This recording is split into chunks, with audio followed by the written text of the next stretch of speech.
Hello, welcome to our channel. இன்னைக்கு நம்ம கருப்பு கவுனி அரிசி வச்சு ஒரு அல்வா எப்படி செய்யலான்னு பார்க்கலாம்.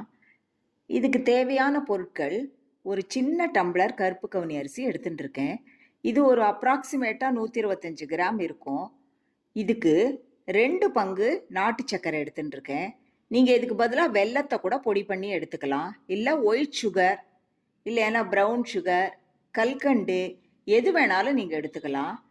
அடுத்து இதுக்கு 1 பங்கு தேங்காய், அரை பங்கு நெய், வாசனைக்கு ஏலக்காய் தூள், கார்னிஷிங்க்கு நெய்யில் வறுத்த முந்திரி பருப்பு, இதெல்லாம் தான் நான் எடுத்துட்ருக்கேன். இதுக்கு ப்ரிப்பரேஷன் எப்படின்னு பார்க்கலாமா? முதல்ல இந்த கருப்பு கவுனி அரிசியை 3 தடவை நல்லா களைஞ்சு நல்ல தண்ணியை 3 பங்கு விட்டு ஒரு 10 மணி நேரம் ஊற வச்சு நான் எடுத்துட்ருக்கேன். இந்த 3 பங்கு தண்ணியில் 1 பங்கு தண்ணியை எடுத்து வச்சுட்டு இந்த கருப்பு கவுனி அரிசியை மையாக நல்லா மிக்சியில் அரைச்சி எடுத்துக்கணும். பாக்கி 2 டம்ளர் தண்ணியில் ஊற வச்ச தண்ணியை தேங்காயை நல்லா மையாக அரைச்சி தேங்காய் பாலை வடிகட்டி எடுத்துக்கணும். இதுதான் இதுக்கான ப்ரிப்பரேஷன். இப்போ நம்ம செய்முறை எப்படின்னு பார்க்கலாமா? இப்போ கருப்பு கவுனி அரிசி நம்ம ஊற வச்சு அரைச்சோம் இல்லையா, அந்த அரைச்சதை ஒரு நல்ல அடி கனமான ஒரு வாணலியில் விட்டு கைவிடாமல் கிளறிட்டே இருக்கணும். அடுப்பை நம்ம சிம்மிலேயே தான் வச்சுருக்கணும். கடைசி வரையும் இந்த மாவு கிளறி இந்த அல்வா இறக்குற வரையும் சிம்மில் தான் வச்சு கிளறணும். அப்போ தான் அது கட்டி தட்டாமல் வரும். மாவு வேகிற வரை நம்ம கைவிடாமல் கிளறிட்டே தான் இருக்கணும். உங்ககிட்ட நான்ஸ்டிக் பாத்திரம் இருந்ததுன்னா நீங்கள் அதை கூட யூஸ் பண்ணிக்கலாம். இது வேகிறதுக்கு 5 நிமிஷம் எடுத்துக்கும். இப்போ மாவு நல்லா வெந்துருச்சு பாருங்க. இப்போ வடிகட்டி எடுத்து வச்சிருக்கிற தேங்காய் பாலை இதில் விட்டு கைவிடாமல் கட்டி இல்லாமல் கிளறிட்டே இருக்கணும். ரொம்ப பொறுமையான வேலை தான் இது. இது கொஞ்சம் கிளறிட்டே இருந்தால் கூட இது நல்லா கரைஞ்சி கட்டியெல்லாம் நல்லா வெந்து வந்துடும். இது மாவு நல்லா வெந்து வரணும். இப்போ மாவு நல்லா வெந்து வந்துருச்சு பாருங்க. இப்போ நம்ம நாட்டு சர்க்கரையை சேர்க்கணும். இந்த நாட்டு சர்க்கரையை சேர்த்த உடனேயே அது இலக ஆரம்பிச்சிடும். இது இன்னும் நல்லா கெட்டிப்படும். இது நாட்டு சர்க்கரையிலையும் இது வேகணும். இப்போ நம்ம எடுத்து வச்சிருக்கிற அரை டம்ளர் நெய்யை கொஞ்சம் கொஞ்சமாக சேர்த்து கைவிடாமல் கிளறிட்டே இருக்கணும். இதுக்கு எப்படியும் அது வெந்து வரத்துக்கு 20 நிமிஷம் ஆகும். அதுக்கப்புறம் நம்ம பார்க்கலாம்.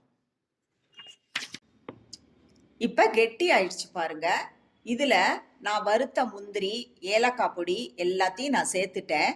அது மட்டும் இல்லாமல் அரை டம்ளர் நெய் நம்ம எடுத்து வச்சுருந்தோம் இல்லையா அளந்து, அதையும் நான் இதோட சேர்த்து விட்டு கிளறிட்டேன் நல்லா. இப்போ இது நல்லா கிளறி அது நம்ம விட்ட நெய்யெல்லாம் பிரிஞ்சு வரணும். அந்த ஸ்டேஜ் வரபோது நான் உங்களுக்கு என்ன பதத்தில் அதை இறக்கணுங்கிறத காமிக்கிறேன். இப்போ பாருங்க எப்படி சுருண்டு வந்துருச்சுன்னு. இப்போ இறக்குற நேரம் வந்துருச்சு. இதுக்கு பதம் எப்படி இறக்குறதுக்குன்னு காமிக்கிறேன். நான் கொஞ்சோண்டு எடுத்து இதில் விட்டுருக்கேன். ஸோ தண்ணியை தொட்டுக்கிட்டு இதை இப்படி எடுத்து உருட்டணும். இப்படி உருட்டும் போது நம்ம கையில் ஒட்டக்கூடாது. இது பால் மாதிரி வரணும். பால் மாதிரி வந்திருக்கா? இப்போ பாருங்க பால் மாதிரி வந்திருக்கு. இதோ பாருங்க, தண்ணியை தொட்டுக்கிட்டு